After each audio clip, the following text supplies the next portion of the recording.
Salut. On a tous la même idée avec ce temps.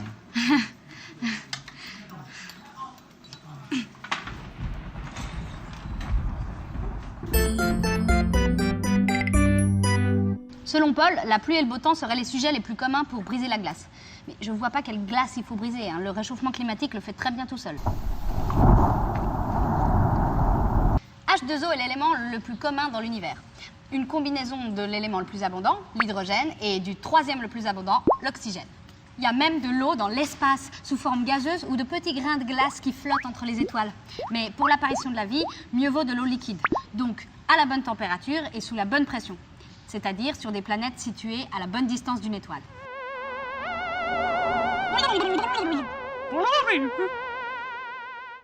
On appelle la Terre la planète bleue, mais en fait, il n'y a qu'une très fine couche d'eau à sa surface.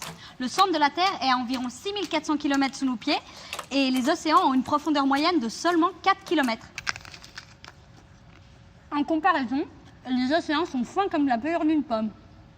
Sur d'autres planètes, l'eau prend souvent la forme de vapeur ou de glace. Au départ, Mars et Vénus avaient beaucoup d'eau à leur surface. Sur Vénus, les épais nuages qui l'entourent ont augmenté la température de la planète jusqu'à ce que l'eau entre en ébullition et s'évapore complètement. Waouh, ça c'est de l'effet de serre. Heureusement pour nous, la Terre a conservé son eau liquide, ce qui a permis la vie.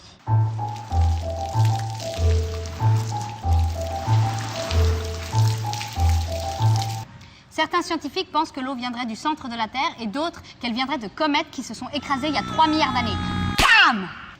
Selon une hypothèse, l'eau aurait permis à la mécanique des plaques tectoniques de s'enclencher.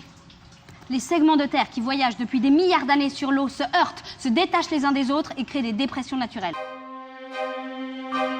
Non, pas ces dépressions, celle-ci. Grâce à elle, l'eau circule. L'eau qui s'évapore en nuages ne quitte pas notre atmosphère parce que juste au-dessus, la stratosphère est très froide et agit comme un couvercle. Donc l'eau se condense en y arrivant et retombe sous forme de pluie ou de neige. C'est aussi grâce à l'eau que l'électricité statique s'accumule dans les nuages et forme la foudre.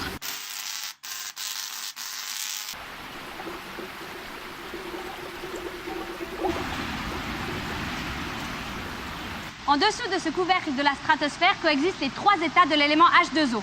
Solide, liquide et gaz. La Terre est la seule planète connue où ces 3 états coexistent. Ça va?